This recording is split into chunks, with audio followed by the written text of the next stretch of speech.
Welcome back to the channel, and thank you all for watching HCKT TV. Make sure you visit Everett, Kentucky. That's my hometown and the hometown of heroes. While you're visiting Everett, stay at Black Mountain Cabins and Campers, located there in Everett, Kentucky, just minutes from the trailhead. Also, while you're in Everett, eat at the Southern Belle Restaurant, located in downtown Everett. Also, if you support the channel, scan that QR code. Let's get started into this video. Thank you for watching. Hello everyone, welcome back to the channel. I tried to do an interview with Mr. Elijah Jarvis. However, his attorney advised against him doing the interview. However, Mr. Jarvis and his attorney did speak with Fox 56, and I have that interview. I wished I could have brought you the entire story, not just clips from mainstream media. I will show you this interview, but first I'd like to cover some of the corruption involved in this open records request. Let me first start off with just catching everyone up in the case, in case it's the first time visiting this channel. Mr. Jarvis went to the 911 center to request the information on who released the 911 audio call of Laurel County Judge Executive David Westerfield without a signed request for public information. I have the entire phone call of Mr. David Westerfield with Officer Hale on my channel if you wish to go back and hear it. Mr. Jarvis got notified from FedEx that he had a package to pick up. Mr. Jarvis goes to FedEx to pick up his package. When he arrived to the counter and asked for his package, the woman advised him that those two men just happened to be there when he was there, had took his package. Mr. Jarvis turned and took pictures of the men who was opening up his package. Mr. Jarvis seen with his own eyes that the two men were Tyler Pierce, P-E-A-R-C-E, and Larry Walls from the 911 center that mailed out the open request. Tyler and Larry removed some papers, took a black marker, and marked through some of the information. If anyone watches this video, let Mr. Jarvis know that he can hold that paper up to a light, and more than likely he'll be able to see the information that they marked out. Here is a picture taken by Mr. Jarvis and posted to his social media account, along with a letter telling Mr. Jarvis that they were going to alter his package and why. The men walked into FedEx without a warrant, took the package, which is illegal. The only way they can obtain this package is with a warrant.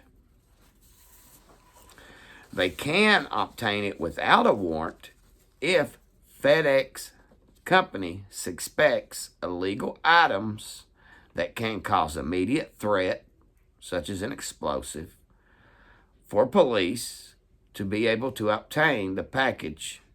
Probable cause must be established that the package is involved in a crime. The police may seize the property for forfeiture under the United States federal law. A search warrant must be obtained for them to open up the package. The only way the police can open up a package without a warrant is if there is clear, immediate danger. An example, such as smoke coming out of the package. Mail theft is best known as a federal crime and falls under USC Section 1702 of Title 18. If you open someone else's mail, it is a felony punishable by up to 5 years in prison. The section of the law applies to whether a letter or package is sent by UPS, USPS, FedEx, Amazon, or any other private carrier. What happens when postal inspectors get involved and inspect the police? What do you think happens when government inspects the government? Me personally, nothing. Even the mainstream media is making excuses for the actions of these gentlemen. Here is the Fox 56 interview that Mr. Jarvis and his attorney did. I will also show you pictures taken by Mr. Jarvis that he posted to his social media account before doing the Fox interview. As questions continue to swirl around the death of a Laurel County man who was shot and killed by London police in December, a new issue is coming to light. It surrounds an open records request with London's 911 dispatch center and information that was redacted too late. Jay Sobardo has the details. I filed an open records request. Basically, what I wanted to learn in that open records request is who leaked the 911 audio on the 8th to YouTube.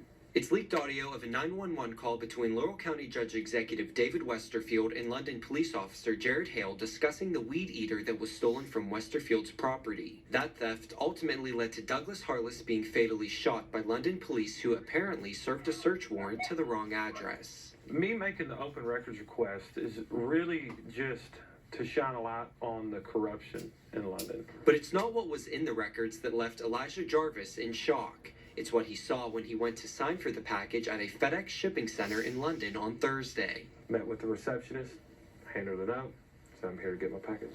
She says, okay, I'm gonna go to the back and get it. Walks in the back, about 5 minutes later she comes back, she says, sir, I'm sorry, this has never happened before, but actually them two guys in the corner over there have your package. So I look to my left, take a picture. Jarvis says the two were Director Larry Walls and Assistant Director Tyler Pierce from the London Laurel County 911 Communications Center. He says they opened the package and began marking up the documents. He said we redacted and removed information that wasn't pertinent to the open records request. And I asked him why, and he said the city of London sent him to do it. A written statement signed by Walls and Pierce said FedEx returned the package at their request after they realized the documents contained phone numbers and addresses of private citizens. This is some of the information that I believe that they redacted with Sharpie. They didn't do too good a job at doing it either. An attorney who helped draft the Kentucky Open Records Act told us any redactions to the documents should have been made before they were sealed and sent. This is unusual. Once it's out of their control, they really don't have a right.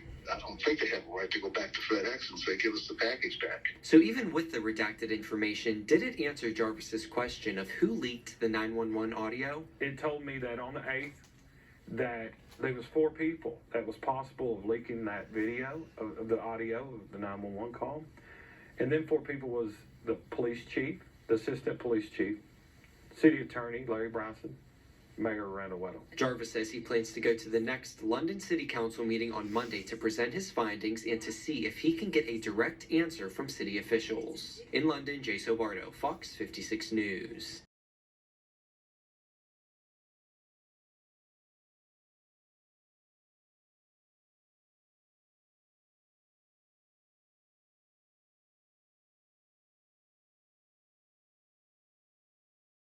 What the mainstream media is reporting on what happened there, and this is where they must have probable cause to forfeit a package under United States or federal law. Now, where was their probable cause? This is where they have to have a warrant, and the circumstances, like if they smoke coming out of that package or something like that, then they can open it. But overseas can be subject to customs inspection. This was coming inside the state. I mean, this is the law right here. UPS, FedEx, Amazon, all of them in there. And it is a federal crime if you mess with a FedEx package. I mean, what is going on here is pure corruption. Pure corruption. Here's the penalties, guys. 5 years in prison, thousands of dollars a fine. I mean, right here, it even tells you all of the rules. Anyway, guys, I want to thank y'all for watching. Tell me what you think down in the comments. Make sure you like it, share it, subscribe if this is your first time visiting the channel. I have been following this the best I can and as close as I can, trying to weed out all the false information and expose the corruption. I know there is corruption all over the state of Kentucky. So if you're dealing with it, contact me. Until next time, I'll see you guys later. Y'all have a great day. God bless yous.